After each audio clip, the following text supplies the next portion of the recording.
You're listening to the ESO Network, your station for all things geek. Hello, please let me see your ticket stubs for the Double-Edged Double Bill. This week, it's a martial arts story full of exit wounds.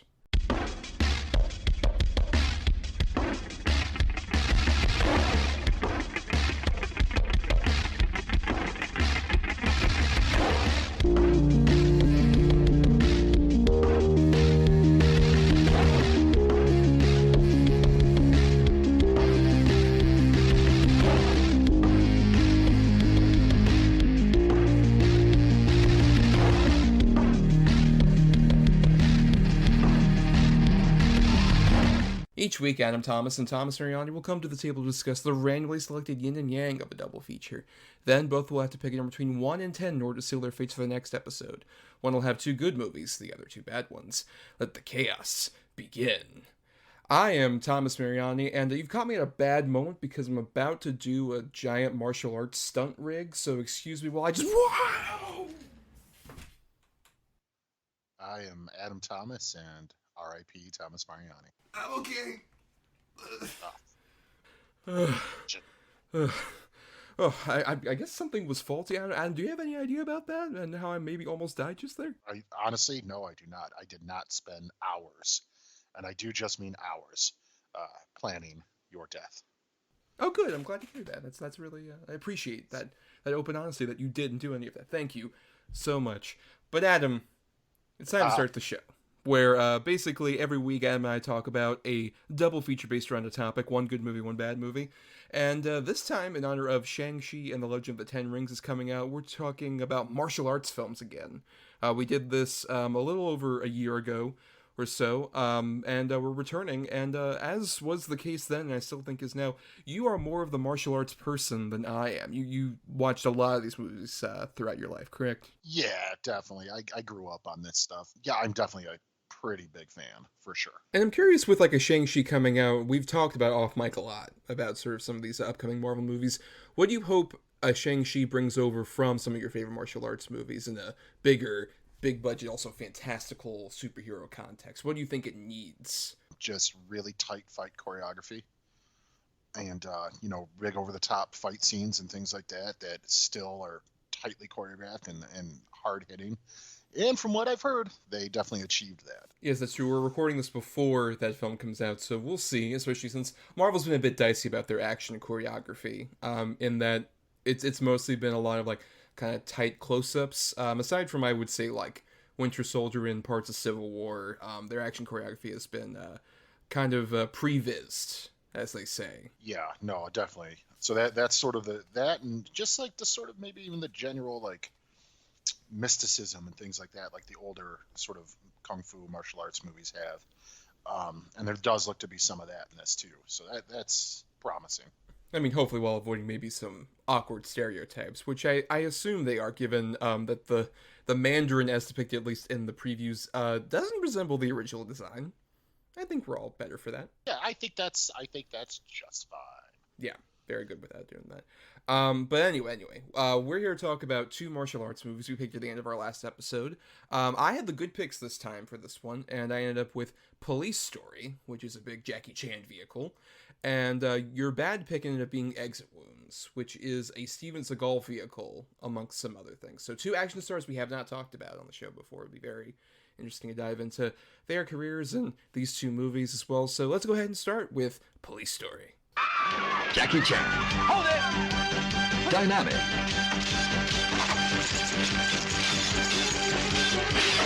Dauntless. Resourceful.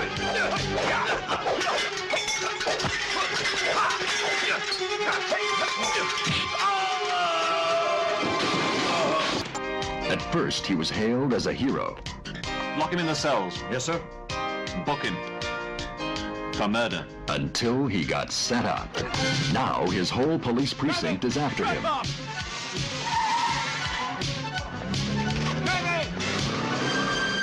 To clear his name, his only chance is to get the crooks who framed him. Jackie Chan is a one-man battalion. As he sets his record straight in Police Story.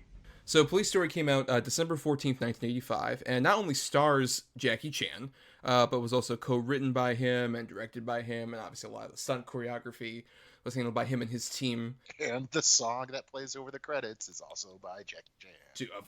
To be fair, look, Hero Story is a banger, not gonna lie. Like, when that starts up, just like, fuck yeah, I'm pumped. But yeah, so this is very much a Jackie Chan vehicle in many ways, and I've said this before on the show, but I'm unfortunately not as familiar with the more famous works of Jackie Chan. Most of what I know of Jackie Chan came from his sort of American era when he actually came to be, which was, I found out interestingly, like in the mid-90s, that kind of started with like Rumble in the Bronx was kind of his breakout in America, even though he had tried previously with stuff like he was in the Cannonball Run movies, and he also did The Protector right before this, which was kind of an infamous disappointment in terms of like it really did not catch on. So this is him kind of proving himself with Police Story, which you did it. Jackie, because god fucking damn you did. Jesus Christ. Yeah, no, I definitely didn't really know who Jackie Chan was until like sort of Rumble in the Bronx and stuff like that. Yeah, I mean, obviously he's most famous, I'd say, for like I call him his buddy cop movies. Either the Shanghai Nights movies or, Rush Hour and whatnot. Yeah, if he was trying to prove to people that he could handle a production as well as get it pretty action-packed and sort of a stunt spectacular, he fucking did it. He definitely did that. Oh, yeah. I like to pretend that his father might have been murdered by a pane of glass in real life. Yeah, that he uses these movies to get out that rage. Just really destroy. Like I'm sure Hong Kong had a severe glass shortage after this movie, because Jesus. Probably still do after this one and the sequel. As someone who's kind of a novice coming into this movie, it's really interesting, especially from the first 15 minutes of this movie. It's chaos. It is mad insanity that's going on. From like, there's this whole opening sequence in which Jackie is part of like the stakeout in a smaller shanty town of sorts, and he and the police end up being uncovered, as it were. Their cover's blown, and that starts an insane like car chase, and that whole entire village gets destroyed, and it leads to Jackie Chan like catching onto like a double-decker bus with an umbrella. This is all in the first like 20 minutes of this movie. There's already so much more action-packed than like the average American action movie, even to this day. Oh yeah, no, definitely, dude. This movie hits the ground running. I mean, right off the bat. And again, this was the one off mic that I was referencing that Tango and Cash basically stole. Yeah. The whole scene with Sir Stallone in the truck. They do that with this in the bus, and it looks so much better. Because those guys fly out that fucking window and they just slam on the concrete in full camera. And how are they alive? But yeah, no, this just, this movie really doesn't relent as far as the sort of action. The way they give you breaths during it, it's because some of it's done quite tongue-in-cheek. Yeah, I mean, the breaths that they kind of take are like a few moments where it's like, oh, hey, let's see Jackie Chan's relationship with his superiors or with his girlfriend, Maggie Chung, which is so, like, very Buster Keaton kind of, like, pratfall-y in those particular moments. Like, there's a whole sequence of mistakenness where he has to, at one point, be basically like a chaperone bodyguard for this one female part of the antagonists group. This person played by Bridget Lin, who basically he has to like bodyguard, and like he brings him home, and there's a surprise birthday party for him, but oh no, his girlfriend sees that he's with another woman, and she gets like really pissed off, and all this other like sitcom-y kind of like silly shit, where at the same time he's doing a bunch of like over the top like pratfalls and shit that are very just like, damn, even these are just like, this would break my back, let alone any of the other bigger shit you do. Dude, anything he does in this movie would break my back. Him going up the stairs quickly would break my... Yeah, no, it's pretty insane, dude. I don't understand how he's still able to walk and be spry to this day, Jackie Chan, especially with doing movies like these. He and his whole stunt team put everything on the line constantly. As choreographed as it might be and as rehearsed as it might be, these guys are still flying through tables and car doors and, down escalators and regular stairs. Like, I just don't understand how he's still able to walk. Yeah, I mean, that dude goes through, like, so much elaborate shit in this movie, from, like you mentioned, like, right at the beginning, like, the whole chase that's going on is, like, so elaborate. Even, like, him chasing after the double-decker bus and getting the umbrella and like hanging off of that. Basically it's some Harold Lloyd like slapstick shit, but it's still like so bizarre to see him like just tap dance literally on top of the cars. That's I think a big thing that, based on like this movie and even some of the American movies I've seen, Jackie Chan is one of the few like martial arts guys who also feels like a dancer, because he was actually trained in acrobatics and stuff along with martial arts, and it feels almost like he's a Gene Kelly, except in this case he is like punching the shit out of people instead of like singing in the rain. But even then, he has a fucking umbrella that he uses prominently in that one sequence. Yeah, and that's the one thing about Jackie Chan too, especially in these movies, and even sort of later on too. Like he always, wins the fights and stuff, but he gets the shit kicked out of him all the time. Like, not even just from the stunts, but from whoever he's facing. It's a very unorthodox sort of way to do it as far as like major martial arts stars, to where he almost looks like every move is out of desperation. It never looks like he's, Superman, or like, like how Jet Li is in some of his movies, where it's so choreographed where he knows every move that's coming before it comes. Jackie Chan gets punched and kicked and thrown through shit constant. No, yeah, and he takes it, but also what I like is that he never feels like he's treating himself too seriously throughout all of it, despite being like director, co-writer, doing the song, all sort of stuff. It's not really a vanity thing, except in as much as like, look at me getting just the shit beat out of me. But also at the same time, he also has like a natural charm where you could see by like, oh, he's also like a ladies' man. He also has a lot of great comedic beats, like the whole bit in the police station with the phones, where he's going like from phone to phone and picking them up and having to answer them all at the same time.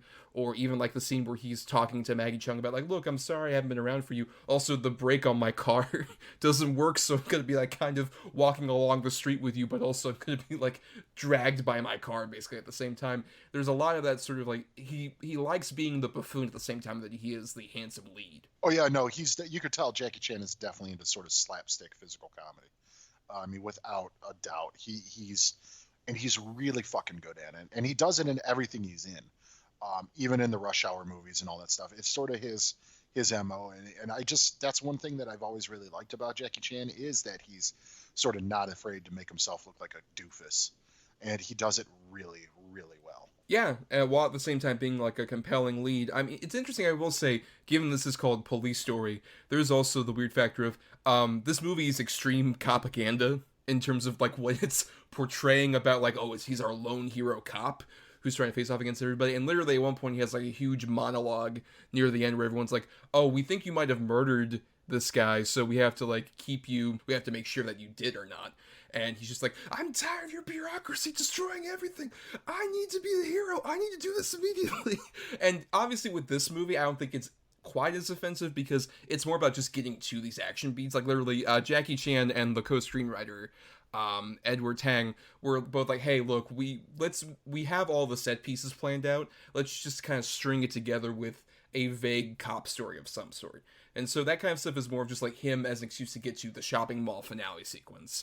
But at the same time, there is a bit, especially given like Hong Kong has its own history with police brutality and shit like that, it's just like, okay, this is a bit off, but at the same time the movie doesn't focus on it enough to be like that huge a concern personally. Oh no, yeah, I definitely agree. It definitely just feels like sort of a loose plot device to constantly get him on the run and constantly make him want to hunt down these guys. It is very propaganda, but it's not, yeah, I wouldn't call it offensive at all.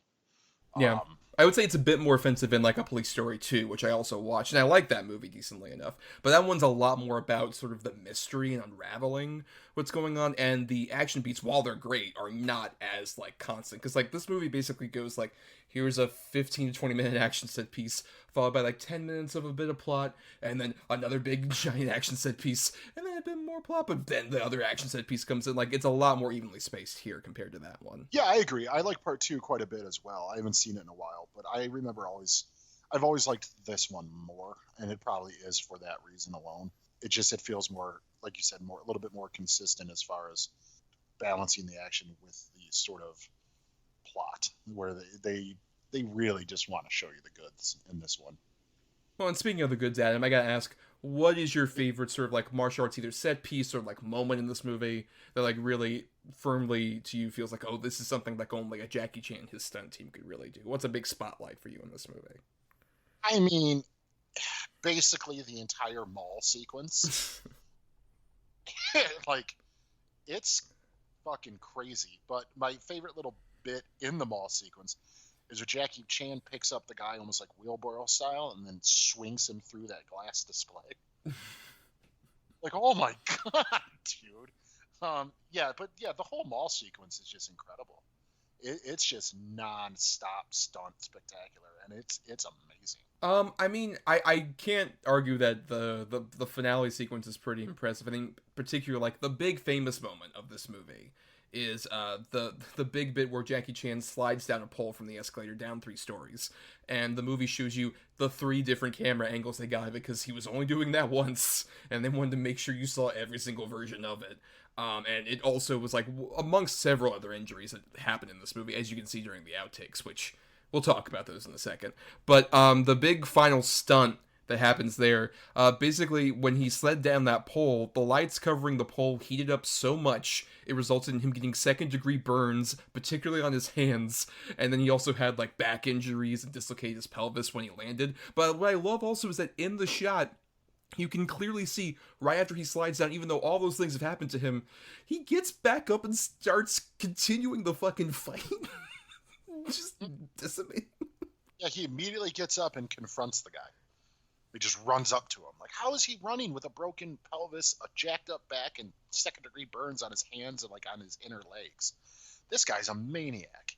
But hey, dude, that's the one thing too about Jackie Chan. He is so dedicated to this craft and to making sure everything works. And it's kind of amazing how fully committed he is to doing this stuff because, shocker, not very common for the big stars to do their own stunts unless you're like a Tom Cruise now, or even talk about another martial artist, Tony Jaa does all his own stunts too, at least in his non-American films. I'm not sure if they let him do them here, probably because insurance purposes. Mm-hmm. But yeah, it's fucking crazy, dude. And it adds so much more to these giant stunt scenes or fight scenes when you can see it's the actual guy doing it. It's so cool. Yeah, but to just shout out also even just some other bits in this movie. I also love there's the whole sequence when he finds was right before like the whole thing where he gets framed happens, and he finds like the other cop who was like kind of in on it, that was trying to do all this stuff. When he encounters like the guys in that like apartment or whatever, and the fight that proceeds to happen where the first victim is like a guy who's in a chair, and he gets like immediately like bumped off, like Jackie Chan like hits him over, and throughout the fight you keep seeing Jackie Chan like throw shit or people at that guy, and he's still like squirming there, barely alive by the end of it. I just love that like even some of these side people get really big things. Like even during that sequence there's an awesome shot of Jackie Chan kicking a guy through a window, and you see outside as like he like falls over, hits like the fucking awning, and then falls over onto like the tennis court or whatever that's there. It is like astonishing. And that guy's body folds like an accordion when he hits, dude. How is he alive? That's a really, really good fight scene, especially because it is in that one tight little area of that room. And I know exactly what you're talking about. It's the guy that sort of grabs Jackie from behind and he jumps up and they land on the chair. And then, from then on, that guy just gets shit thrown on him and at him and other people. And yeah, it's pretty spectacular. Yeah, or there's even also another great sequence in which at one point Jackie Chan is in Brigitte Lin's apartment, and he is trying to get her to basically like cooperate because she's kind of being distant. So he hires like one of the other guys at the police station to come in and be like basically Michael Myers and to try and stab her. And he has to keep doing this thing where like he fights that guy but he doesn't want to hurt him, except he does, but he's also like, look, you have to pretend like you're limp or whatever. Or even when he goes limp, just like, oh, I have to pretend like he's still alive and I'm trying to like get him down. So that is such like a clever action set piece with a running gag throughout it. That's like makes, especially the fact that like that is such like a fun set piece that you don't even think about how Jackie Chan's character, like Sergeant Chan, is an asshole throughout this whole movie. He is like a piece of shit of a person for doing so many of these other things, and also how he treats even Maggie Cheung, his girlfriend. But at the same time, you don't care because of how charismatic Chan is as a star, as he's going through all these elaborately choreographed routines like that one. Yeah, 100%. And I just love, I don't know if did you watch the dubbed version? No, I watched the subtitled version. See, I watched it on Criterion, so it's the dubbed version. I watched it also on Criterion, and there's a version where you can watch it subbed. Oh, I watched the dubbed one, and it was just making me laugh so hard because in that scene with the other cop, it's like he's constantly trying to cue Jackie Chan to come in. He's like, okay, well, now I'm going to kill you. Yep, I'm going to stab you now. Here I come. Oh, now you're really going to die. And he does it like 5 times in a row. It was killing me. I'm like, this is so fucking silly. Damn it, I wish I'd watched the subbed version. Oh, what are you going to do? Because I'll tell you the dubbed one. Oh, my God. The one guy who shoots the other cop talks like this, see? You're like, well, wait a minute. I mean, you're convincing me maybe to watch that version. That sounds pretty great. But even like we mentioned, like there's so many other people. Like even I'm not sure if I'm guessing it's not Maggie Cheung who actually does her own stunts in this movie. But there's a bit where she's trying to leave after like a big misunderstanding in the apartment, and Jackie Chan grabs her by the backpack, and as she's trying to leave, and so she like gets propelled backwards, like hanging off from her fucking bike. Shit like that, where like even besides Jackie, people get screwed over. Like even at the opening with like the car chase that happens where they go through that town and just destroy it, you can see people fucking running on top of the roofs of these buildings as they're falling apart and shit like that. Like the entire stunt team is going through so much shit. It makes it so worth it because you do see it all on screen. I mean, these guys, some of the most impressive stunt work ever on film, especially with this type of genre of film. I mean, it's crazy. There's bodies everywhere, people flying everywhere. You know, his runaway car almost hits him and his girlfriend, and they just move in time. And then it destroys the phone booth behind them. Like, dude, these people are fucking nuts. Like, they're nuts. I am all for being dedicated to your craft, but good God, at what cost? Yeah, the one that really like upset me was the bit where in the final mall set piece, the guy is fighting Jackie Chan near the escalators, and Jackie Chan throws him down the middle in between the escalators. He like slides down that way. Like, dude, I'm not becoming like postage going down that slot, dude. That's insane. It's insane, and he zips down that thing, and they get stuck at the bottom. Like, no, dude, nope, not doing that. Or the same thing where he dumps the one guy between the escalators, and he falls, and he's like hitting the walls as he falls down and lands on a table. You're like, what the fuck, dude? Like, these guys are crazy. And you see their consequences during the bloopers, which is a big thing that, like, this was one of at least I don't know if it was the first time he did it, but he had done it after Cannonball Run, apparently, was what inspired him to do bloopers after his movies. And this one is so fascinating because it cuts between, like, oh, I'm Jackie Chan, I flubbed a line, or oops, the bullets didn't hit into the gun quite correctly, and then also people being carried out on gurneys with horrible injuries. Rumble in the Bronx has the same thing. Funny. It's so silly, haha. And then, he destroyed his leg and busted it. Now he's finishing the movie with a cast on his leg, but a sock that's painted to look like a tennis shoe. Like, it's fucking nuts, dude. It's nuts. But again, like I said, if you didn't have all that stuff in these movies, they wouldn't be exciting. It wouldn't be as exciting if you could tell it was always stunt doubles. I mean, it could still be really cool, but the fact that it is the guys that you're seeing on screen and also going through the shit just escalates it to another level. Oh no, yeah, fully agreed. It just is like, it shows so much of that dedication where at the same time, like Jackie Chan, I think it's because he likes the idea of his image being, I'm the guy who can be the movie star but actually show my worth. Like there's so much of that stuff that we talked about, like the Tango and Cash thing that they ripped off, where in Tango and Cash, Stallone like does the thing where he puts the bullets inside, right? That's what's the thing that the bullets are put into again? The cylinder. Right, the cylinder. He puts like all the bullets in the cylinder out of that little casing, and then like flips it around, and then points the gun, and everyone comes out of the giant bus and shit. That was very much ripped off by Tango and Cash a bit later, but it's because like Stallone clearly saw that moment. He's just like, oh, that dude's a star and knows exactly what his image is, because that's so badass doing that.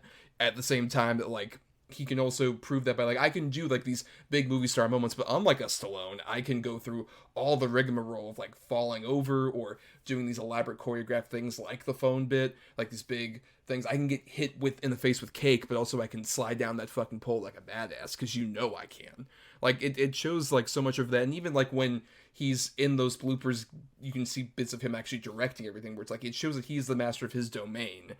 while he's being like, oh, I can be kind of silly, I can be the musician, I can do all this other stuff. It shows that he's a jack of all trades, a Jackie of all trades, as it were. Hey, good joke. Hey. Yeah. Well, like we said, he's got the comedy down. He is incredibly charming, and you love Jackie Chan in his movies. You want to follow him. You want him to succeed. You want him to be the hero and the good guy, which, to my knowledge, he's never played a villain straight out, as far as I know. He's just so damn likable, and yet terrifying at the same time. Like, I don't want Jackie Chan to be mad at me or want revenge on me for something. Like, he's gonna throw me through a car door, like, desperately, or beat me up with the steering wheel of said car somehow. Like, I'm good, man. But at least he'll serenade you with hero story while that's happening, and that's all that matters. 100%, and then do stupid faces because he can't figure out how to get the gun out of his holster or something. I think it's about time we got into final thoughts here, because we do have a whole nother movie to talk about, a whole nother career to get into a bit more. So, Adam, your final thoughts on the lovely Police Story, or as the crew kept calling it, Glass Story, which I think is the more appropriate title, honestly. Well, Glass Story is not necessarily my favorite Jackie Chan film, but it's definitely up there. It's definitely one, if nobody has seen a non-American Jackie Chan film, this is a good one to sort of lead them off, because it is a lot of stuff that's still very reminiscent of sort of like Rush Hour or Shanghai Noon and all those things. Like, there's a lot of that in this, but I mean, honestly, that's mostly Jackie Chan movies, has that sort of comedic element as well as like the buffoonery and all that. But this one really does it very well too. I just think it's a fun movie, man. It breezes by. Great stunt scenes, action bits, everything. It kind of has everything going for it. So yeah, like I said, for maybe a Jackie Chan novice, I would recommend maybe starting with this one. I think this is a good start point. Well, for the record, before we get to my final thoughts, I'm curious, if this isn't your favorite Jackie Chan movie, what is? Legend of Drunken Master. I don't know why, but there's a lot of great fight scenes in that one too. And it's just Jackie Chan being a goof the whole movie. Like, he gets comically drunk all the time. It's super fun. I really like that one a lot. Well, as someone who was very much a novice, like you mentioned, this is a great introductory point for what Jackie Chan was so famous for doing. I think it's such a stellar example of showing off like how he can be, like I said, he can be the goofball, he can be the badass, he can be the everyman, at the same time that he's doing all these elaborate, massive stunts that are just like so fascinating. Like, this almost felt like a religious experience in how many times I said Jesus Christ throughout watching this movie. So I'm like, oh fuck, oh Jesus, god damn, what are you doing? There's so much of that. It's so worth it just for that. In the same way that like you may watch like a horror movie for a kill and something like that happens, like, oh Jesus, like there are so many of those kind of points watching this movie just out of sheer horror. Like, there's a bit we didn't even talk about during the big mall stunt choreography where Jackie Chan is like getting kicked into a glass display, and you see it from like the point of view of the glass as it's breaking with Jackie Chan. You can see the pain in his face. That pain instantly makes you empathize for him, while at the same time he is being such a weirdo doing all these like big elaborate stunts. This is like unstoppable martial arts machine of sorts, who at the same time is just able to be like fun and affable. Like, it has such a great mix of those things that I don't think ever quite translated to at least some of the American movies of his I've seen. Not so much the Tuxedo, not as much of that in there. But in Police Story, a lot of it is there now. We definitely recommend watching that one. But before we get into our next feature, here is a promo for an ESO show you can queue up right after ours.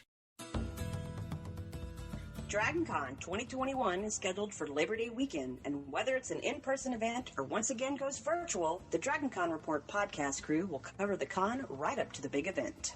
So sit back with your bucket of rum, dragon's mead, apple pie, or whatever your beverage of choice, and tune in to the latest news, notes, interviews, discussions, and even a dragon tale or two on the DragonCon Report, a proud member of the ESO network. Check us out at DragonConReport.com. And now let's get into our bad feature, Exit Wounds.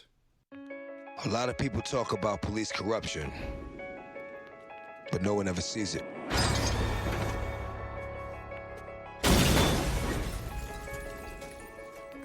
This was taken from the property vault just a few minutes ago. Our guys inside said it took about 50 kilos of heroin. Whew. Someone's having a big party tonight. Sometimes you have to go undercover. Used to work for internal affairs. Out of all the people around you, how'd you know who you could trust?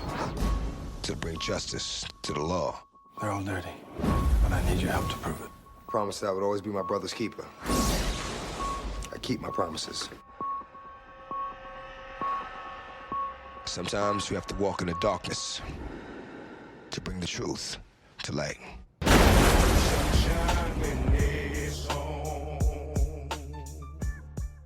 So Exit Wounds came out March 16th, 2001, directed by, I apologize if I mispronounce this, Andrzej Bartkowiak, maybe, who we have covered one of his films previously, Adam, because he directed the unforgettable Street Fighter Legend of Chun-Li. Oh, great. A master director in his own right, a true auteur, as they say. Even though the auteur of this one, I'm sure, was not him as much as it was the star Steven Seagal, who this is the first time we've covered a Seagal joint. And I know, Adam, we've talked off mic, you are, or at least you were, as a child, a big Seagal fan. Was, as a child, a big Seagal fan, definitely. Seagal, it's funny, the way I always looked at it, where it's like, yeah, the Arnolds and the Stallones were like a hard R. You had maybe like Van Damme movies, some of them just because of the sexual stuff would almost be like an NC-17. And Seagal felt like, either X-rated or just completely unrated type of shit. They're so overtly violent and just brutal. From the very first movie he did to, I don't know, this is probably the last one of his I really saw, because, fuck that guy. But, yeah, they always felt dirtier. Like, his movies always felt more violent and more extreme, so it always almost felt like maybe I shouldn't be watching them, and it just made me want to watch them more. Yeah, as a kid, he was definitely one of the ones, like, we talked about how I was more raised on, like, Schwarzenegger and Stallone, which were more of what my dad liked necessarily, and Jean-Claude Van Damme was somebody, like I mentioned when we did our Jean-Claude Van Damme episode a bit ago, was someone I didn't discover until more recently, and the same with Seagal, because apparently, like, I was talking to my dad even before we recorded this episode, and I was telling him, oh yeah, the bad one is Steven Seagal movie. He's like, ugh, God, the worst. And he kind of has that reputation. Honestly, most of what I knew about Seagal before seeing any of his movies was the bit on Mad TV, which, not a funny show, Mad TV, but Will Sasso, God bless him, his Steven Seagal impression is pretty goddamn funny on that show. Yeah, it's pretty spot on. But now you and I watched one together on our movie nights, and you've seen a couple more now. 2 good ones out there, maybe 3. Maybe 3 good movies. I mean, I'll say this much with, like, Seagal, based on what I've seen, which for the record has been, what was the one that we watched in the movie now? I can never remember the title of this one that we did. The one with Keith David in it? Marked for Death. Marked for Death, yes. I saw Marked for Death, which was very fun in its very bad way. I've seen the 2 Under Siege movies as of recent, and I also watched back when it was a thing, Machete, when that was out, which he is in, briefly. But with at least like the ones I've seen, the ones that kind of work, which I would say is the first Under Siege and Marked for Death, I can say like they kind of work in spite of Seagal, because they have like solid like supporting casts around them. Like obviously Under Siege, like Gary Busey, Tommy Lee Jones, like a lot of talented people kind of supporting his lack of charisma, as opposed to in like this movie where there's a supporting cast around him, and they're all trying, but not all of them are quite as talented to be able to do so. And this was sort of his attempt to return to a comeback, because after, from what I understand of his career-wise, he kind of started getting into people's attention in the late 80s, and then Under Siege was a big hit. And progressively, he kind of lost the will very quickly of the American audience, to the point where by 96 he was doing direct-to-video movies, and this was his first theatrically released movie in quite a bit, and it was surprisingly successful. On a $33 million budget, made $80 million, but he also did a couple other ones after this, like, Half Past Dead, other ones where he teamed up with a rapper, like in this case, DMX is the rapper that's adjacent to him, the other sort of co-lead. But those movies didn't do that well, and now, aside from Machete, since 2005, all his movies have been in direct-to-video hell, pretty much. Yeah, I mean, and with good reason. One, because of the man himself. And that's probably the only reason. He's just not a good lead. He's never been a really capable, charismatic lead. Like, yeah, he can throw people into shit, and it's very awesome looking, but that's about all he's got for him. And B, he's a real motherfucking asshole. He is a terrible, terrible person to his co-stars, directors, female co-stars especially. He's just not bankable because everybody hates him. Yeah, when a third of your Wikipedia page is lawsuits, you know you're not a good guy. Quite frankly. But yeah, so this was a vehicle of his that kind of almost got him back. But I would say honestly, watching this, and I texted you this, or I messaged you this while you were watching it again. The trouble with this movie that's so kind of like frustrating is there's actually a pretty decent little like early 2000s crime movie in here that keeps getting interrupted by the Seagal movie. Because basically he plays this detective who at the start of the movie does a big elaborate like display to save the vice president from being assassinated on a bridge, and that gets him demoted because he goes in brazen to try and stop him. And then he ends up in this other precinct where most of the people that are working there are not trusting of him, and as it turns out, a lot of them are dirty. And he ends up running into this guy who seems to be a drug dealer, played by DMX, the late, as of recent DMX. And I'm not a huge DMX person in terms of, like, I didn't have any ill will toward the man. And so, like, I was aware, like, Rough Riders Anthem and, like, It's Gonna Give It To You, but I hadn't even seen a movie, really, with him in it. Aside from he was, like, had a brief cameo in, like, Top 5, which I had seen. But watching this movie, I just kept thinking, man, he's a pretty decent lead for, like, like I said, like a sort of small crime movie that he's kind of in. And I just wish it was more of that instead of this dumb Seagal movie that keeps interrupting it. I would have had a lot more fun if it was just like a DMX vehicle, quite frankly. The thing is, I never thought DMX was a good actor. I still hold to that. But I have to agree with you. I think DMX had the potential to become very good. If he'd have kept getting work, because he's not the worst by any means. He's just he's new. You could tell, like, it's not his forte yet. But I definitely agree with you that there is sort of a really cool early 2000s sort of mystery plot. You know, the fact that he's a .com millionaire and all this stuff. Like, it's pretty cool. It's fun. It could be awesome. But yeah, it just keeps getting sidelined, like you said, by this stereotypical Steven Seagal plot where he's this loose cannon cop and no one trusts him, and his name is Orrin Boyd, which is one of the fucking stupidest names. And, all right, I'm just going to say it now. You know your movie is a problem when I would rather watch Tom Arnold on screen than Steven Seagal in this movie. 100%. I mean, that's tough, because I don't like Seagal at all. But on the other hand, I also don't like Tom Arnold at all. And the scenes where it's the two of them, which most of their scenes are together, I thought were kind of excruciating. I think that was sort of like the middle point between somebody who's not trying at all and somebody who's trying too hard.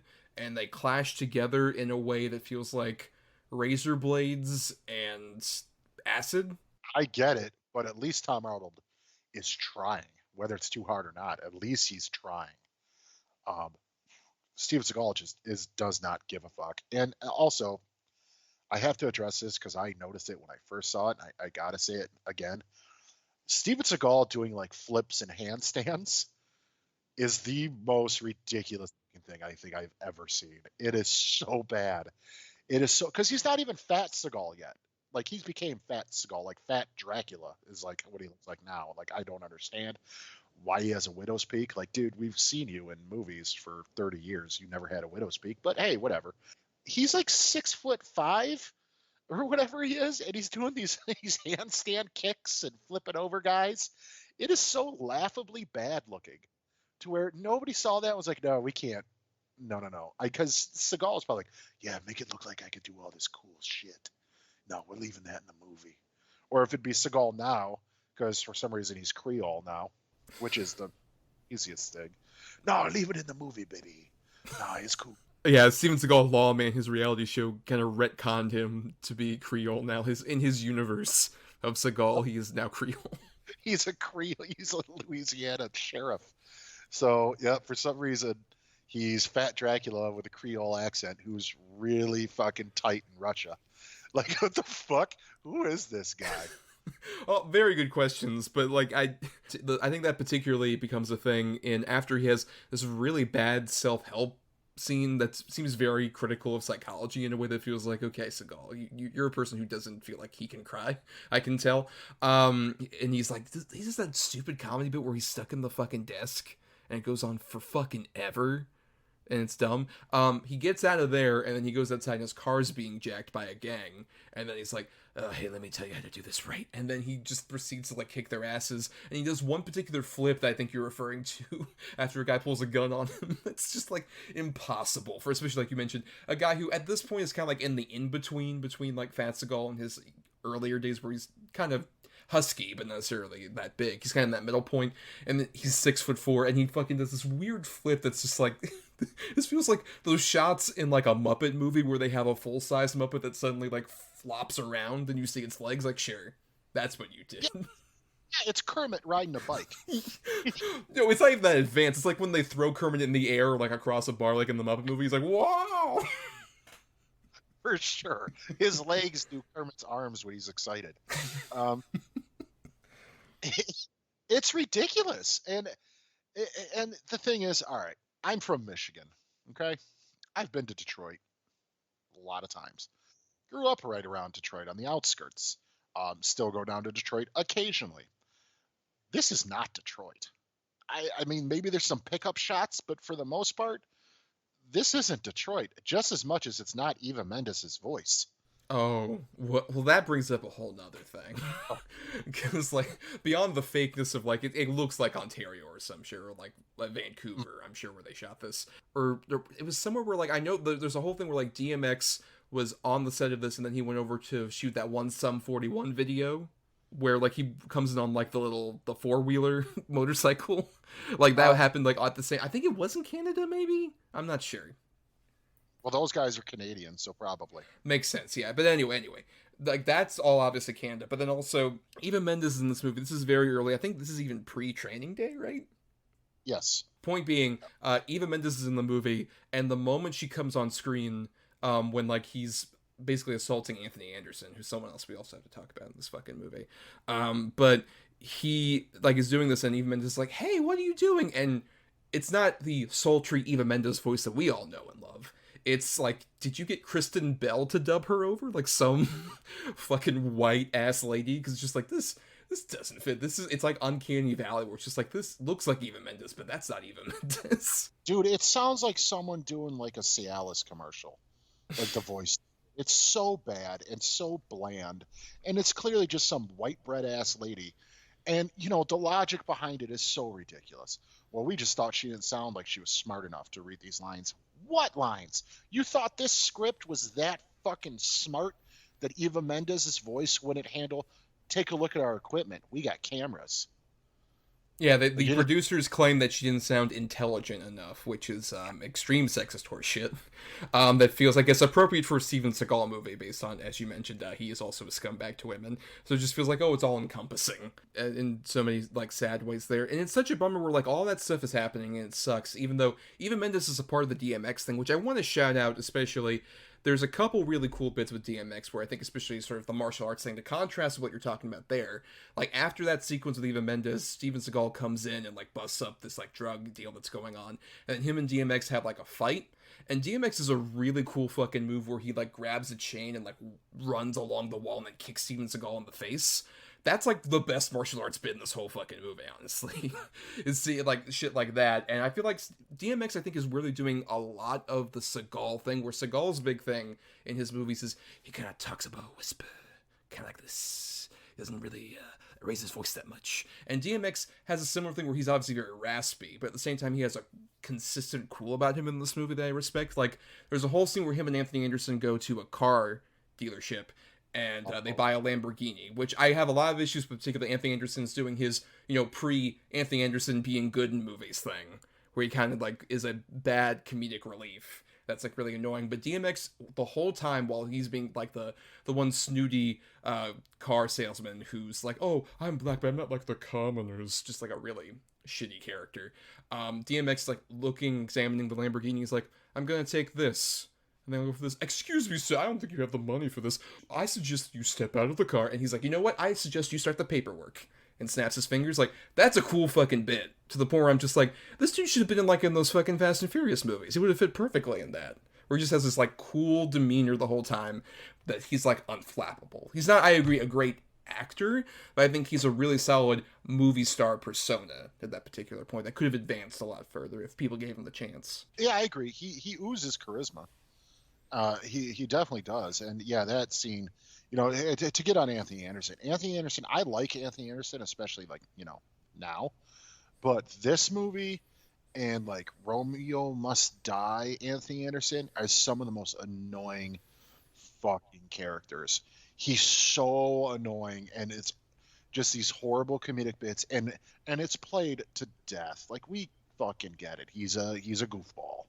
Oh, got us. It's dumb. It's so fucking dumb. But to get into the martial arts thing, yeah, I'd say that kick scene is really good, even the way it's shot, and also kind of anything Michael Jai White does. Okay, the Michael Jai White when you talk about where like he's one of like the corrupt cops in the station, and there's a great bit one where he reveals himself to DMX as being one of the bad guys. He literally turns around his chair and he's just like, yeah, the one that I always wanted to fucking do that. I wish I had a cat. Like, he's literally like that. It's so fucking good. I love Michael Jai White doing that. But also, there was a big fight sequence he has with Steven Seagal, which apparently was not choreographed, and you can tell, because Michael Jai White is going to 10,000% with, like, he is flipping around. There's a point where, like, he jumps onto, like, a bunch of boxes that are in this warehouse, and he's got, like, half of one of those, like, cutter things that they're using to, like, cut heroin, basically, and he fucking flips around and, like, onto Seagal. Meanwhile, Seagal's just, like, kind of standing there, like, I'll guard myself, and that's Yeah, I mean, he's jumping in the air and doing splits and swinging the sword down between his legs and everything. And Seagal is just literally like, yeah, come on, come get me. Uh-huh. Yeah, I'm better than you at this. You're like, what the fuck? It's so stupid. Oh, man. There's a lot of dumb in this movie. There's a lot of dumb in this movie. Like, the corrupt cops, they're all so dumb and so bad. And these horrible sort of just stereotypes of corrupt cops in movies. Like, I don't get me wrong. Corrupt cops, shockingly, they do exist. But it just, yeah, he's the big German guy. He used to be part of the KKK, took down a whole cell by himself. He's dumb, but strong. Oh, then how is he a cop? If he's a big idiot, how is he this great, like, supposedly undercover, like, cop? Do they do the captain wrong or what, man? Oh my god, yeah. Jill Hennessy, who plays the commander that's over at the other precinct, she gets horribly murdered. Well, not murdered, she, like, gets in the middle of this, like, horrible accident where she is just, like, bloody and, like, she's hanging on the car, like, and after, like, a bunch of really bad flirtation scenes with Seagal, he just looks at her like, oh shit. Anyway, I gotta go. Uh-huh. Yep. Yeah, and then our guy from fucking Time Cop. Bruce McGill, sir, you say his fucking name. Bruce McGill. Like, when he shows up and the whole reveal there, you're like, oh, this is so stupid. Why? This is just so stupid. Yeah, the movie keeps doing, like, twists on twists where you're like, oh, this guy who, like, Steven Seagal blows his cover during that initial scene, which leads to the hilarious thing where he's a traffic cop and he's doing it to James Brown. Yeah. Yes. But anyway, then it turns out, like, oh, he's actually, like, still kind of working with DMX because he's actually trying to sell heroin. Oh, it turns out he is a corrupt cop. And then you're like, okay, that's a lot. But then it gets to Bruce McGill, and then also there's all the stuff with DMX mentioned where he's actually like, oh, I'm a heroin dealer, but really I'm a .com millionaire, and I'm trying to, like, help out my brother who's been in prison for a while. And then the Bruce McGill thing happens. It's like, guys, like, this is the hat on the hat concept to the point where it's like, this is like a full closet of hats. It's like, there's too much twist going on. But they even do the Bruce McGill reveal where he's the bad guy and he's about to shoot Steven Seagal, and then Bill Duke comes in. And you're like, okay, for God's sakes, can we just have this wrap up at this point? Look, I'm going to be real, though. Seeing Bill Duke kicking ass with that shotgun, I'm just like, yeah, fuck yeah.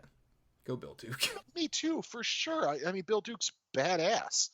But it's so many little plot twists wrapped up in like 10 minutes worth of film at this point. And then one of my favorite bits ever is, supposedly DMX wore cameras on his body all the time when he would meet these cops. And then they show the scene where Michael White turns around and he's not even looking at DMX from the point of view of the camera. He's completely looking off to the side. Like, it's literally the scene we already saw. Yep, it's the same exact footage. Exact footage, but supposedly it's from DMX's body cam. It's so cheap and stupid. I mean, there's even other things like that where, like, I want to go back to Tom Arnold here because I want to emphasize, like, we've talked about Tom Arnold, not a fan. A disgrace to Toms out there, Mr. Arnold.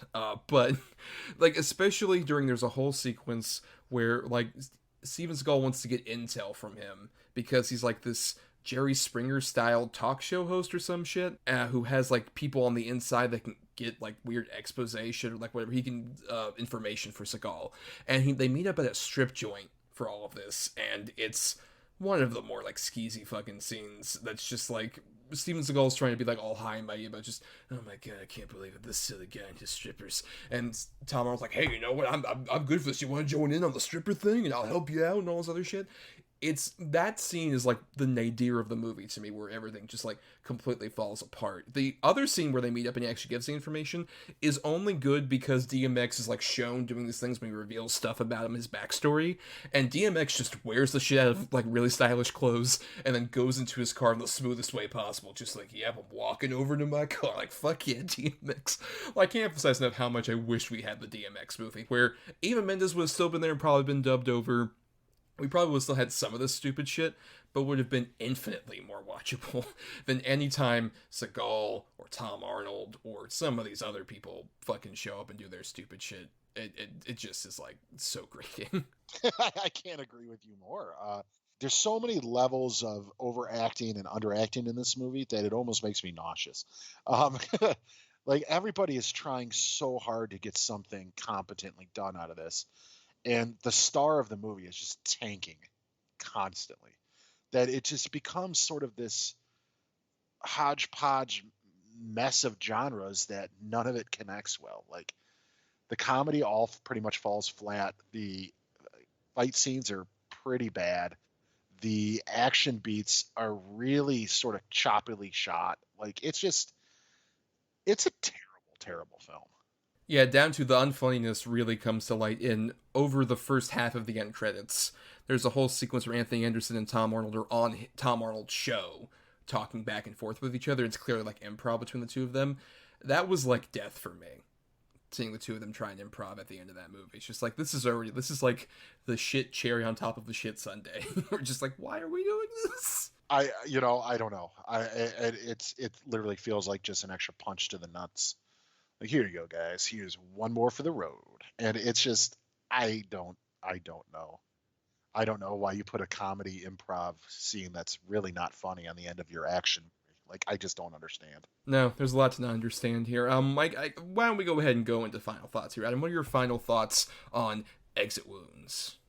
It's pretty much sort of the death nail as far as theatrical Seagal. I do think Half Past Dead was theatrical, but I think after that it was pretty much done. With good reason. He's a terrible lead. He's completely uncharismatic. You could tell his ego was just everywhere on screen. And unfortunately, there is a kind of a cool little crime thriller movie in here somewhere that just unfortunately gets sort of sunk by just Steven Seagal's bullshit and needing to be the star and have all the cool beats to himself. And ultimately, it's a messy movie. Nothing works. It doesn't look good. How many times do we have to hear the fucking Ain't No Sunshine song by DMX play in this movie? We get it. He wrote it. It's a popular song. I've heard it now 10 times in one film. Like, it's just, it's too much, dude. It's a terrible film, and none of it, it's not cohesive. None of it gels together. And ultimately, some of the worst sort of, even in Steven Seagal land, martial arts scenes. Yeah, I would say I don't quite like it either. It's not the worst of at least the limited Seagal I've seen. I would still say Under Siege 2 is a worst. Under Siege 2 Dark Territory. I'm sorry, I have to give it its full name. Yeah, that's worse. Yeah, that's a worse movie because it's like we mentioned. Like I would say there is a good 30 to 40% of this movie that focuses around DMX that I'm actually kind of intrigued by. Early on, when there's a scene where he talks to his brother in prison, visits him, there's a weird like pathos there that I don't get out of anybody else in this movie that immediately connected me to that dude. And, you know, it's a shame that he recently passed away, and I wish he'd had the chance to be a bit more of an interesting actor, as I think he has the potential shown in here. He's like the easily the highlight of the whole movie, and he even makes like some stuff with Anthony Anderson. There's a really good scene where they're at the club, and Anthony Anderson like is clowning with him, and then there's a point where it's like, hey man, I just wanted you to stop for a second. I just really wanted to say I appreciate, like I wouldn't be here without you. And there's actually like a real connective moment, just like, wow, there's emotion here. It's immediately interrupted by Steven Seagal breaking into that club and doing stupid shit, which is like awful. And that's the problem. It's just that like anytime there's kind of like an interesting little crime movie that feels intimate and a bit more like emotionally engaging, the Steven Seagal pops in and it's just like not trying and just wrecks the whole mood. He just kills the vibe that could have been there very quickly, and it's a shame because that's why I would say it's not, I think, the worst, well, like one of the worst we ever covered. I don't think it's like extremely terrible, but just it's this weird thing where there's a pretty solid movie interrupted by a terrible movie, and that ends up meshing together to be a not good one, pretty much. Especially whenever fucking Steven Seagal and Tom Arnold are together, it's hell. That's my hell. If I die and go to hell, my hell is just hanging out with Steven Seagal and Tom Arnold. That's, oh god, a fate I wouldn't wish on my worst enemies. Even you, Adam. Yeah, thanks. I appreciate that, because that would also be awful. Yep, personal hell. But before we get to our next segment, here is a message from the ESO crew that we fully endorse. Welcome to Dr. Geek's Laboratory. Dr. Geek here with another reminder that the ESO network is pro-science and pro-vaccine. We urge you to be a superhero and protect yourself, your family, and your fellow geeks around the world. Don't be fooled by the forces of evil and their anti-science misinformation campaign. Consult the latest CDC guidelines, your doctor, and get the COVID vaccine today. Alright, so now it's time for the Double Redo, where basically every week, Adam and I program the best and worst possible double feature based around the topic that we're doing. So we're doing martial arts films, so Adam has 2 good and 2 bad movies that he will recommend and then not recommend respectively to you all, and I have the same myself. So go ahead, Adam, with your 2 good ones and 2 bad ones for the Double Redo martial arts style. Alrighty, so for my 2 good ones, I have one that I think most people are at least aware of if they haven't seen, but if you haven't, you owe yourself. It's some of the best martial arts choreography in the last at least decade. I have The Raid. It's so good, dude. Iko I was like, there's no question that dude was going to be like on people's radar. And then even Joe Taslim, who went on to be Sub-Zero in Mortal Kombat and stuff, and he's getting a lot more work. Just filled with just some of the sharpest, fastest, most brutal fight choreography I think I've ever seen. And especially for it to come out of a place like Jakarta that is not known for martial arts sort of films, is pretty impressive. And then my other one is it's a period piece that is it or isn't it a werewolf sort of movie. It's called Brotherhood of the Wolf, starring a predominantly French cast. I think this is the first movie I remember seeing Vincent Cassel in. Mark Dacascos is in it as well, in a mainly silent role, as sort of one of our 2 main heroes. And again, the action choreography and fight scenes in this are fucking spectacular. It is so cool. My nephew plays games like Bloodborne and stuff like that and really loves the aesthetic of that game with the way people are dressed and all that. So he watched this and fucking loved it. It's so fucking cool. It's really, really good. Unfortunately, the only version that's really out there is a dubbed version, but I will say the dubbing on it is not that bad. It's some of the better dubbing I've ever heard. So if you can check it out, if you can find it. I think it's even playing in select sort of art house theaters right now for its anniversary. It's really, really good. And then for my bad ones, I have Jim Cotta, which again, I think a lot of people have heard of. Basically, Jim Cotta, they got this guy who was an Olympic gymnast sort of caliber and wanted to make a martial art out of it, so they made a movie starring him. And it's just some of the dumbest shit I've ever seen in my life. Like, why in the middle of a castle is there a pommel horse and a chin-up bar? I will never understand, but he uses it to kick ass. And it's so cheap. It's so poorly acted and just so funny. It's definitely so bad it's good, but it is bad. And then my other one really falls in that realm too. It's one that Thomas and I recently watched that I had never heard of, and he knew of it by reputation. It's called Dangerous Men. Now, it's not necessarily a martial arts movie, but it is definitely gives you the impression that sort of the lead police officer character is supposed to be a badass who knows like fighting and can really kick ass. And it is some of the funniest shit I've ever seen. This guy, he can't land a punch. He can't throw a punch. He can't throw a kick. He gets stuck in the back seat of a car at some point in the movie, and it takes him like 5 minutes to get out. It is so fucking weird and crazy and stupid. And it was shot over the span of, I don't even know how long, over a decade, and you could definitely tell. It is just so fucking dumb and lazy, but it might have the coolest theme song ever. So yeah, those would be mine. Well, I mean, at some point, I think both of your bad choices need to be discussed on the show. I considered Jim Cotta for the sports one because I had the bad picks, the movie starring athletes one that we recently did. But I decided, unfortunately, not to. I have not seen the movie in full, but I've seen stuff like the pommel horse thing and stuff like that. It's a movie we definitely need to cover. Same with Dangerous Men, which is such a hard movie to describe, but we have to cover it on the show at some point. That was one of my favorite things we ever did for a movie night, because it's like such a bizarre little time capsule thing that I'm stunned exists. Both of them we will talk about at some point in the future of the show. And I haven't seen Brotherhood the Wolf. It's one I've heard about for quite a while that I've heard it has a lot of good martial arts stuff. I'm very curious to see it at some point in the near future. But The Raid, which I believe is The Raid Redemption over here, yeah, I agree, is like so fucking dope. And it has such a simple concept of, oh, hey, we're going to try and go up this entire apartment complex, basically, and fight a bunch of people to get up to the top and fight the main guy. Which, shout out to Yayan Ruhian, I apologize if I mispronounced that, who plays Mad Dog in the movie, is my favorite. Like, no offense to Io Aquez or Joe Taslim, who are both great, but fucking that dude is like such a force of nature mad person in a way that I'm so captivated anytime I've seen him. There in The Raid 2. There's also another one I almost put for the show, but the Takashi Miike film Yakuza Apocalypse, which is, he's so fucking good in. Like, that dude in that movie, particularly, like the whole final fight scene between the three of them is like such a stellar like piece of action choreography. Yeah, no, he's my favorite of the film, 100%. That guy, like you said, that final fight between him and Iko Uwais and his brother is so brutal and fast-paced, and once a fluorescent light bulb gets involved, you're like, oh my god. But yeah, it's quite fantastic.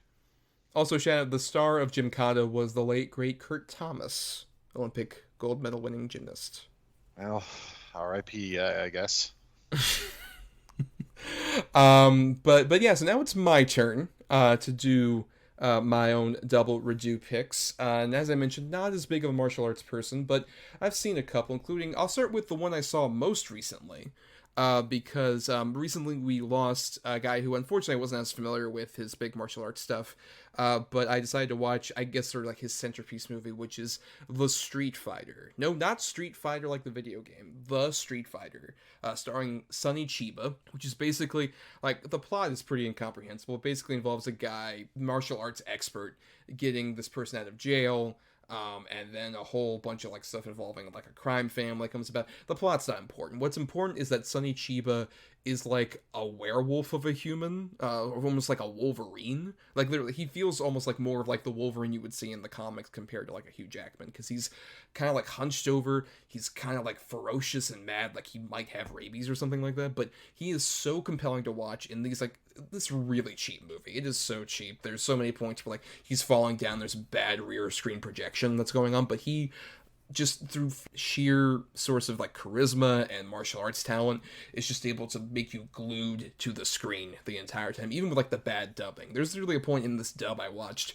where mid-sentence a guy's voice changes because it's like so cheap, but there's a real charm to it, especially moments where like he will just hit somebody on the forehead with his fists and blood will come pouring out, or in one case he hits somebody on the head and it cuts to a bad like prop skeleton skulls getting bounced off on the head in a bad x-ray shot. That's like so fucking fun in such a way, and it's like I said, very violent, so much gore, which also leads to my other good pick, which is another movie we need to discuss on the show at some point. One of my favorite just weird movies I've ever seen, Riccigo, The Story of Ricky, which is based on a manga, and you can tell because it is like the goriest anime that isn't an anime, because it's actually live action, but it has all the sensibilities of like a cartoon just in live action, and has some of the goriest deaths I've ever seen. It is the goriest non-horror movie I've ever seen. It's even gorier than most of the horror movies I've seen, where just the way some of these people die is astonishing. And it also has like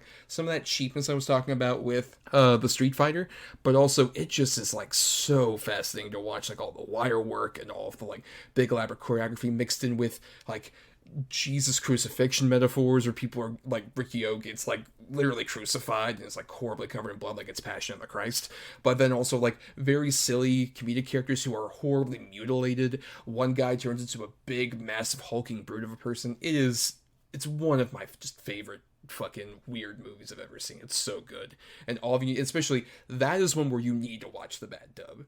The bad dub is legendary and is like so fitting for this weird ass movie. And then the two bad ones, I'll just mention Mortal Kombat Annihilation, which is sort of like infamous in terms of like the badness of a Mortal Kombat franchise, which for the record, most of them are pretty bad, aside from the animated one. We talked about this on The Edge of Relevance, where we talked about the most recent Mortal Kombat movie. Most of those movies are pretty bad. This is the worst one. It's a pretty cheap production that replaces a cast that wasn't that great to start with in the 1995 movie, and replaces most of them, and rather poorly, quite frankly. Pretty disappointing effort all around, very cheap, very terrible. One of the worst video game adaptations I've ever seen, and that's saying so much.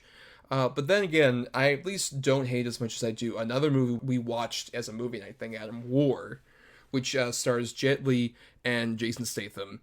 And you would figure, oh my god, these two fighting against each other. I know they'd been in the previous one. I believe The One was the one they'd been in previously. The whole movie's based around the two of them like trying to like fight with each other. And so much of the movie is a fucking bland, boring, poorly made studio like crime movie with like a couple martial arts sequences vaguely in between, and it leads to a finale that's kind of cool. It's like, oh, they're actually fighting each other, but it's literally like the last 5 minutes of the movie. And I can't emphasize enough how this might be one of my least favorite final shots in a fucking movie. I'm not gonna say what it is, but I literally was like angry at Adam for having made me watch this.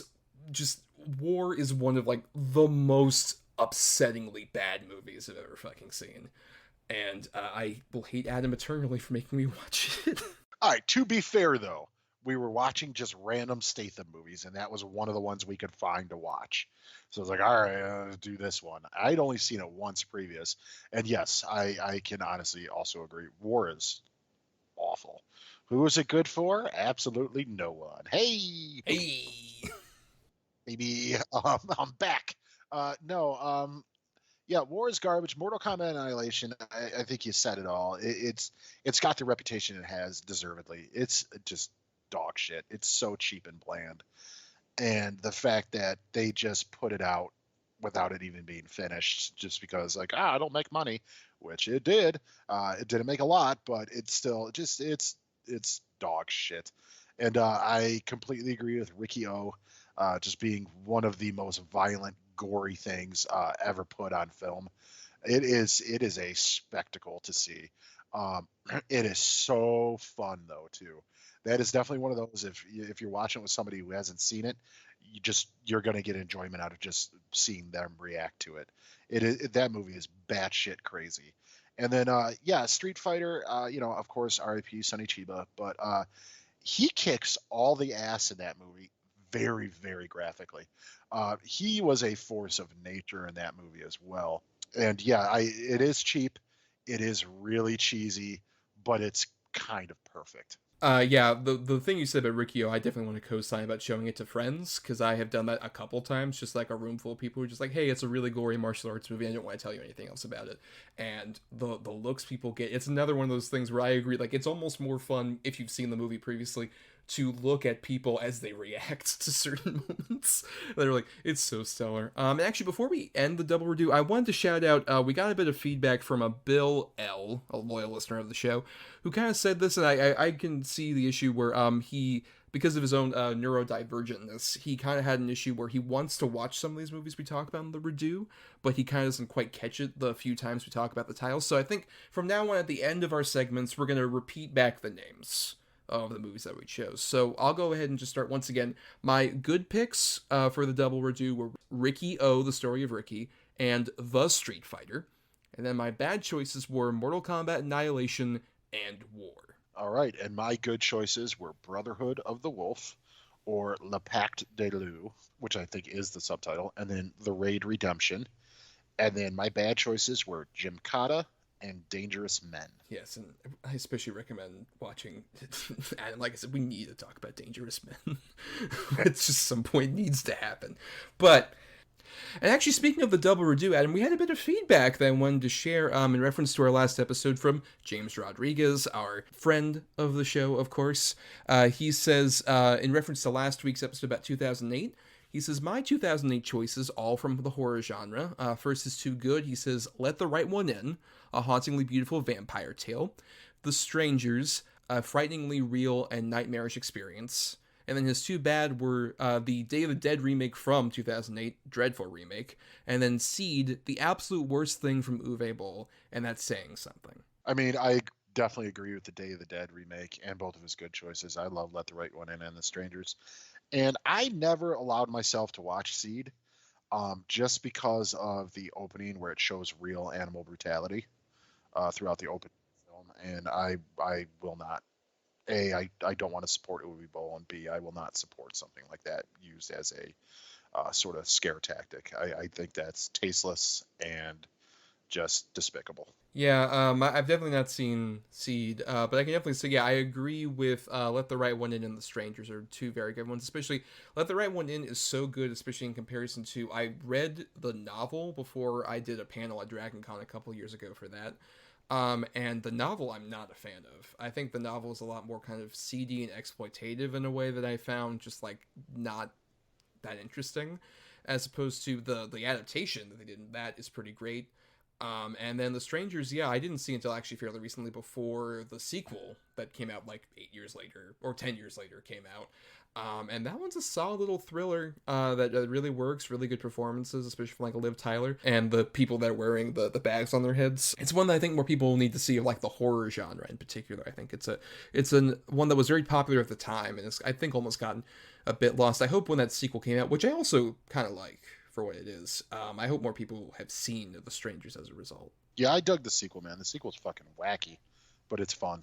It's very different, but in a way that's refreshing, especially the use of like needle drops from 80s songs, particularly the Morning Angel needle drop in the pool. That's a stellar sequence.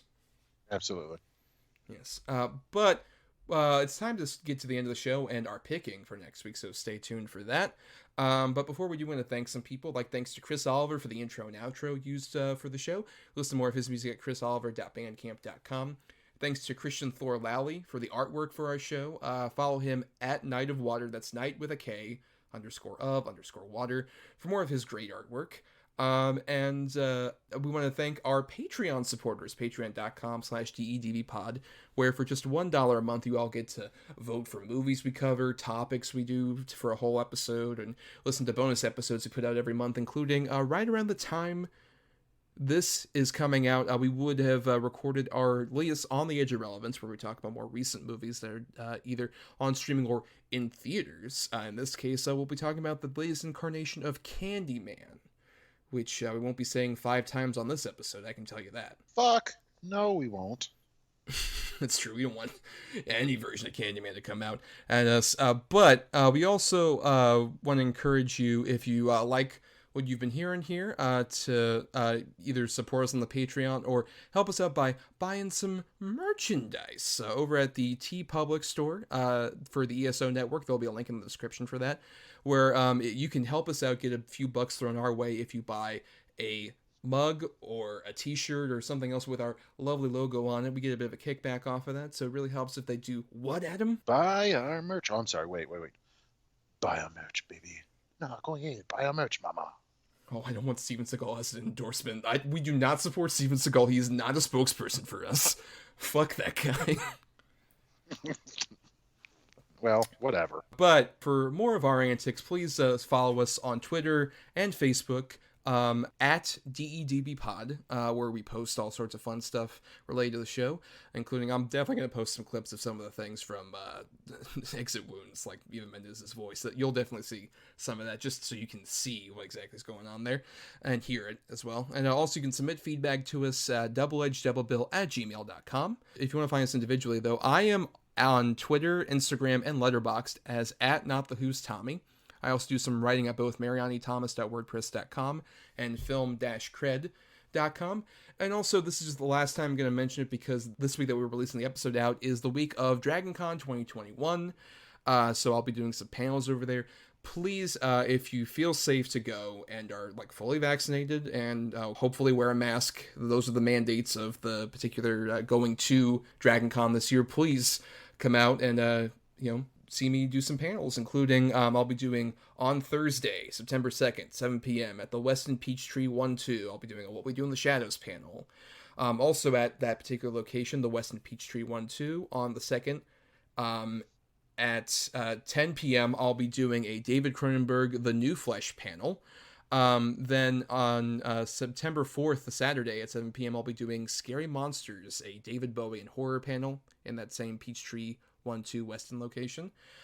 Then there'll be a digital panel that anybody who doesn't feel safe enough to come to the convention can watch about the franchising slasher sequels of 1981, where I talk about Friday the 13th Part 2 and Halloween 2.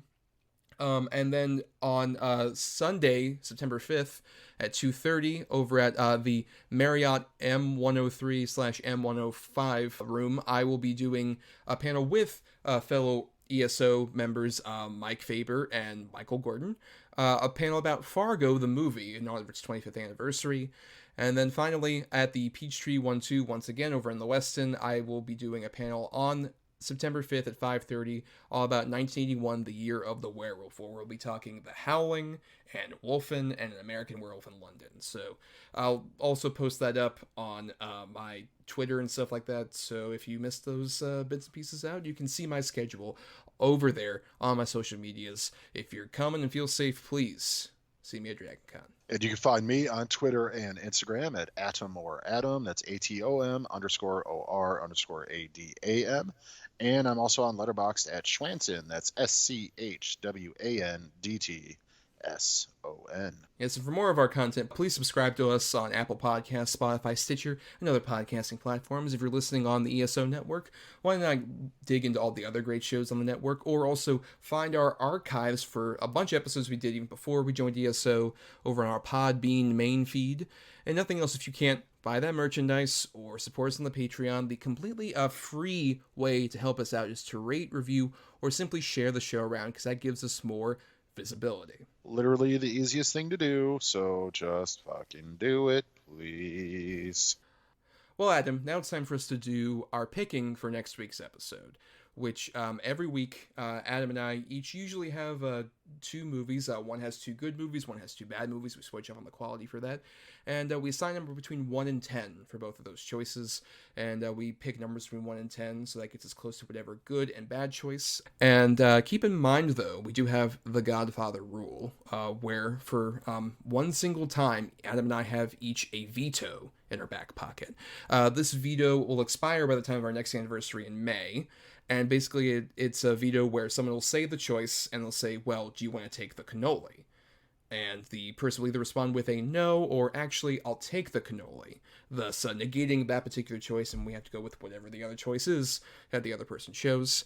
And that is at least the case for any choices we have to pick together, though keeping in mind our patrons at patreon.com/GEDBpod sometimes choose particular choices for us to do. They've done that in this case for our next episode, which in honor of the card counter is coming out, we're going to be talking about Willem Dafoe, great actor. We've wanted to do an episode of him for a while. And they end up choosing The Boondock Saints, which can't be vetoed. That's one of those ones that can't be vetoed. So we will indeed be doing The Boondock Saints as our bad choice. Which, honestly, look, I really, really used to like that movie. It's been a long time since I've seen it. I'm imagining that I'm going to hate it now. It'll be very interesting, because I remember seeing that when I was in high school after hearing it was like a fun movie, and even then I thought it was fucking bad. So, we'll have a lot to talk about for that one. But, Adam, you have the two good choices. Now, I do have to pick number between 1 and 10 to potentially get a good choice here. So, for Dafoe, I am going to pick number 4. All right. At number 3, I have a movie that I know you've seen and that you're fond of, and I have yet to watch, so I'm using this as an excuse to. I have the A24 Florida Project. Oh my god, yeah. I'm not taking the cannoli on this right away. A film that's definitely obviously close to me for various reasons. But I'm very curious to watch, especially because it's a very muted Dafoe performance, so it's a bit different from him. All right. That's a good choice. What was the other one we could have ended up with? The other one is, which I think is just a fantastic film, is Shadow of the Vampire. Oh, wow. Yes, an Oscar-nominated performance. Mm-hmm. And it's great. It is a great movie, but it's so strange that movie got nominated for that performance. It's so weird, but it's great. Very good call. But yeah, so Florida Project and The Boondock Saints. One movie where he's being incredibly over the top, and one where he's a human being. That'll be very interesting. Both sides of Dafoe. Yeah. Well, and yeah, that's the end of the show. And on that note, Adam, it's time to get into a giant choreographed martial arts sequence. Or get put on wires and do handstands that is impossible for someone of our frame to do. Well, let's go ahead and do it. Yeah! Oh, my back.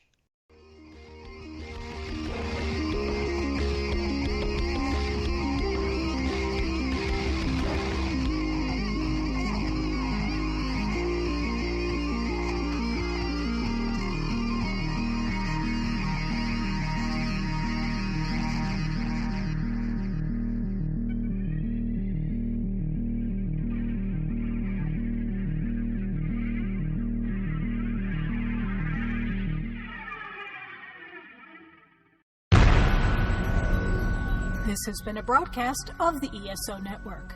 Be part of the crew and help support our shows by donating to our ESO Patreon or by shopping for the TeePublic store, which can all be found at www.esonetwork.com.